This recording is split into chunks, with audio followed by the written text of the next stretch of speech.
తెలంగాణ మాజీ ముఖ్యమంత్రి కేసీఆర్ గారు ఆంధ్రప్రదేశ్ ముఖ్యమంత్రి చంద్రబాబు నాయుడు గారి మీద కొన్ని వ్యాఖ్యలు చేశారు. ఏదైతే కూటమి పొత్తు పెట్టుకోవడం ద్వారానే చంద్రబాబు నాయుడు గారు అధికారంలోకి రావడం జరిగిందని, కానీ బీఆర్ఎస్ పార్టీ అలా కాదు, ఖచ్చితంగా ఎట్టకేలకు సింగిల్గానే పోటీ చేసి రానున్న ఎన్నికల్లో తెలంగాణలో గెలుస్తామని చెప్పి చెప్పుకుంటూ వచ్చారు. ఇదే అంశంపై మనం పూర్తి వివరాలు తెలుసుకునే ప్రయత్నం చేద్దాం. మనతో ఉన్నారు జనసేన పార్టీ రాష్ట్ర అధికార ప్రతినిధి కె శ్రీనివాస్ గారు. సార్ నమస్కారం అండి. సార్, కేసీఆర్ గారు మనం చూసుకుంటే ఇటీవల అప్పుడప్పుడు మీడియా ముందుకు వచ్చి కొన్ని రకాల వ్యాఖ్యలు చేస్తుంటారు, మళ్ళీ వెళ్ళిపోతూ ఉంటారు. గతంలోనేమో తెలుగుదేశం పార్టీ పడిలేచిన కెరటం లాగా మనం ఆ పార్టీని ఆదర్శంగా తీసుకుందామని చెప్పినటువంటి పరిస్థితి అందరూ చూశారు.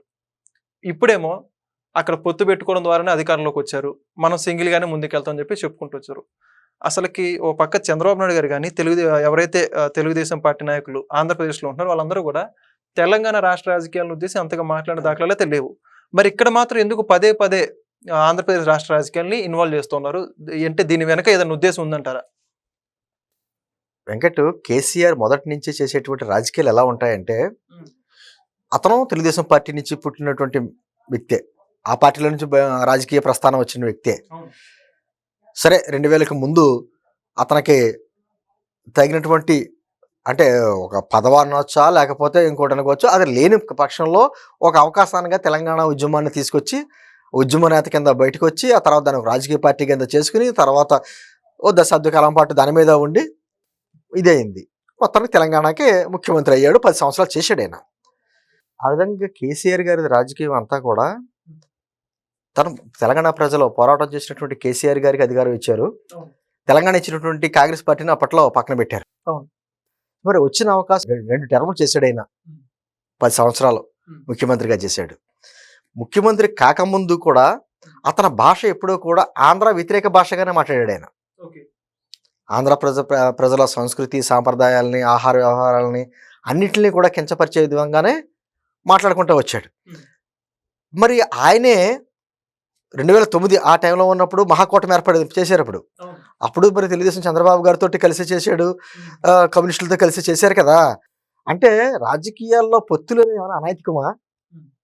అంటే చంద్రబాబు గారు ఏదో పొత్తు పెట్టుకున్నారు కాబట్టి అదేదో అనైతికం కింద ఆయన ఎప్పుడు రాజకీయాల్లో పొత్తు పెట్టుకోలేనట్టుగా, అంటే ఆయన ఏమనుకుంటాడంటే ప్రజలకు మతిమరుపు ఉంటుంది అనుకుంటాడో ఏమనుకుంటాడో తెలియదు, కానీ మర్చిపోయి అనుకుంటాడో తన పొత్తులు పెట్టుకున్నాడు. సరే, ఈ రోజున 10 సంవత్సరాలు అతను ముఖ్యమంత్రిగా చేసిన తర్వాత అతను పాలన చూసిన తర్వాతే కదా పక్కకు పెట్టారు.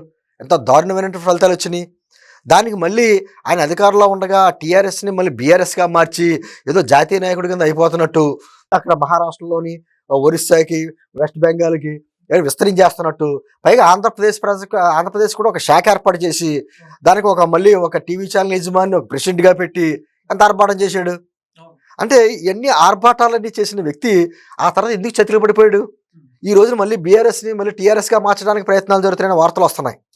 అది ఎంతవరకు నిజమో తెలియదు. ఎందుకంటే ఎప్పుడైతే తెలంగాణ భావన అయితే ఉందో ఆ సెంటిమెంట్ పునాదుల మీద పుట్టినటువంటి పార్టీ ఆ సెంటిమెంట్ని వదిలేసి రాజకీయవేత్తగా ఎప్పుడైతే వెళ్ళాడో, అంటే భారత రాజకీయాల నాయకుడి కింద ఆటోమేటిక్గా ప్రజలు కూడా తిరస్కరించారు. తెలంగాణ ప్రజలకి ప్రాంతీయతత్వం ఎక్కువ, అందుకని అది ఎప్పుడైతే దానికి దూరం అయ్యాడో ఇతను కూడా దూరం పెట్టారు. ఈ రోజున మళ్ళీ ఏదోరాగా మళ్ళీ తెలంగాణలో రాజకీయంగా ఎదగాలి, తన పార్టీకి సంబంధించిన ఎమ్మెల్యేలు అందరూ కూడా ఒకళ్ళొకళ్ళు జారుకుంటున్నారు అనేటువంటి భావన వచ్చినప్పటికీ అతనికి దొరికింది ఏంటంటే చంద్రబాబు గారు, లేకపోతే ఆంధ్ర పార్టీ, ఆంధ్ర నాయకులు. ఇంకా ఆంధ్ర నాయకులు ఏంటి, 10 సంవత్సరాలు పరిపాలన చేసావు, ఇంకో ప్రభుత్వం కాంగ్రెస్ ప్రభుత్వం వచ్చింది, ఎవరో బతుకాళ్ళు బతుకుతున్నారు. జగన్మోహన్ రెడ్డి గారు సీఎం అయినప్పుడు ఇతను ముఖ్యమంత్రిగా ఉండి అక్కడికి వచ్చాడు, గుర్తుందో లేదో. ఆ రోజు సభ మీద కూడా మాట్లాడాడు, బేషన్లు లేవు, బేషజాలు లేవు, మనంతా ఒకటే, రాయలసీమ సస్యశ్యామలం అవడానికి నా వంతు నేను కృషి చేస్తాను అన్నాడు అని ఇక్కడ మాట్లాడి అక్కడికి వెళ్ళి మళ్ళీ కృష్ణానది పరివాహక ప్రాంతంలో అసలు రాయలసీమ ప్రాంతానికి సంబంధం లేదు, అక్కడ కట్టే ప్రాజెక్టుల మీద వీళ్ళం కేసులు వేయించాడు. అంటే నోటితో నవ్వి నొసటితో ఎక్కిరిస్తామంటారు చూసారా, అటువంటి వ్యక్తి కేసీఆర్. ఈ రోజున వచ్చి అతను అసలు ఏమన్నప్పుడు మన తెలంగాణ రాజకీయాల్లో మేము మళ్ళీ ముందుకు వెళ్తున్నాం అని చెప్పేసి అని, లేకపోతే ఇక్కడ ఆంధ్రప్రదేశ్లో ఉన్నటువంటి కూటమే అదే కూటమి తెలంగాణలో ఏర్పడుతుందని కానీ ఎవరు అన్నారా? ఎవరు రాజకీయాలు వాళ్ళు చేసుకుంటున్నారు, ఎవరి ప్రాంతం గురించి వాళ్ళ డెవలప్మెంట్ వాళ్ళు చేసుకుంటున్నారు. అంటే కేవలం మళ్ళీ చంద్రబాబు అనే బూచిని చూపించి మళ్ళీ రావాలి, అంటే తెలంగాణ సెంటిమెంట్ ఎవరికైతే ఉందో దాన్ని అంతా కన్సాలిడేట్ చేసుకోవాలి అనేటువంటి కుట్రలో భాగం తప్ప ఏముండదు. అటువంటి వ్యక్తే మళ్ళీ ఏమంటాడు, ఆంధ్ర మీద అంత విషం చిమ్మిన వ్యక్తే మాట్లాడితే ఆంధ్ర వాళ్ళ భాష, ఆంధ్ర వాళ్ళు తినే తిండి మీద మాట్లాడిన వ్యక్తే ఎలక్షన్ వచ్చేటప్పటికి ఏమంటాడు, ఆంధ్ర వాళ్ళ కాళ్ళలో ముళ్ళు గుచ్చుకుంటే పంటితో తీస్తానంటాడు ఓట్ల గురించి. అటువంటి వ్యక్తి మరి ఈ రోజున వచ్చి మరి ఎందుకు మాట్లాడుతున్నానంటే కేవలం వాళ్ళ పార్టీని కాపాడుకోవడానికే.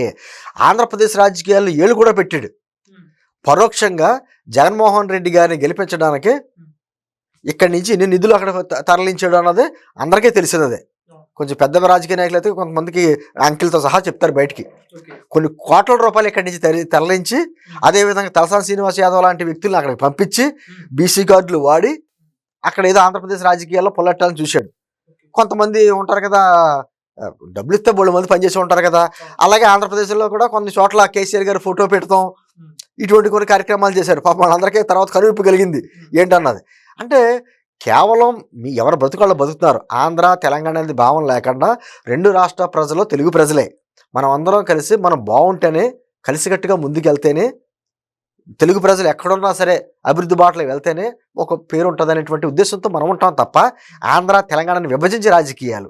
ఈరోజు చూడండి, మన వీళ్ళ కేటీఆర్ గారు వెళ్ళాడు, రేవంత్ రెడ్డి గారు కూడా వెళ్ళాడు, ఎక్కడికి చెన్నై వెళ్ళాడు, డీలిమిటేషన్ మీటింగ్ వెళ్ళాడు. డీలిమిటేషన్లో ఇప్పుడేమో స్థానాలు తగ్గిపోతున్నాయి, పార్లమెంట్ స్థానాలు అన్నాడు. ఆల్రెడీ రాష్ట్ర విభజన జరిగిన తర్వాత ఆల్రెడీ తగ్గినాయి. 42 ఉండి చాలా బలంగా ఉండేవాళ్ళం మన దేశంలో. మీరు చేసిన కార్యక్రమం వల్లనే మీకు 17 అయినాయి, ఇక్కడ 25కి వచ్చినాయి. అది కలిసి ఉంటే అంటుంది. సరే, రాష్ట్ర విభజనకు మనం వ్యతిరేకమేం కాదు, ప్రజలు కోరుకున్నారో జరిగింది.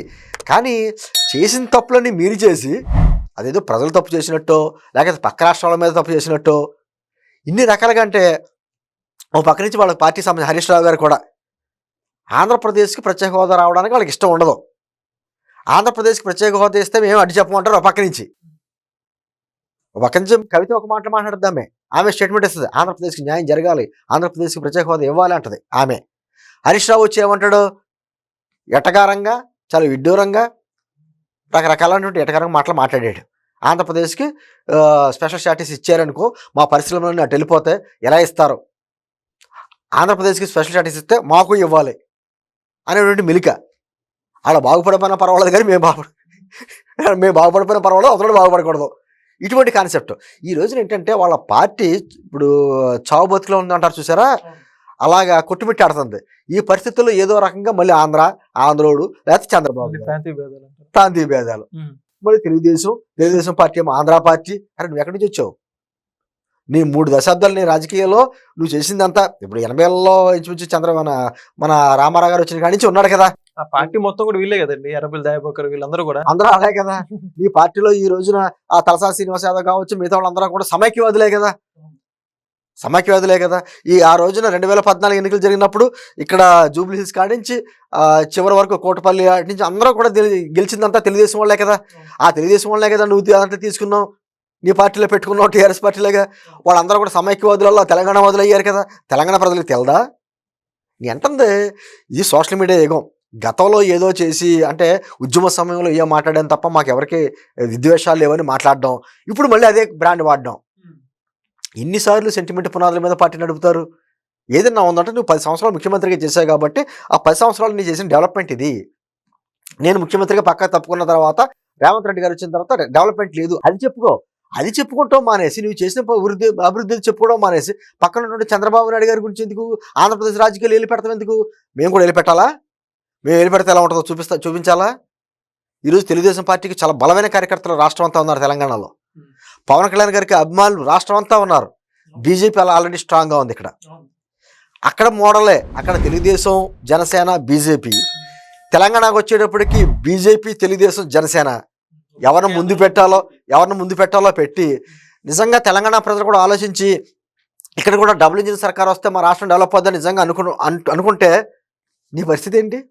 అది నిజంగా తట్టుకోగలరు అంటారండి. ఓ పక్క చూసుకుంటే పక్కన అధికారంలో ఉన్న తెలుగుదేశం పార్టీ, ఇక్కడేమో అధికారంలో ఉన్నటువంటి పార్టీ తెలంగాణ సంబంధించి రేవంత్ రెడ్డి గారు, కేంద్రంలో బీజేపీ.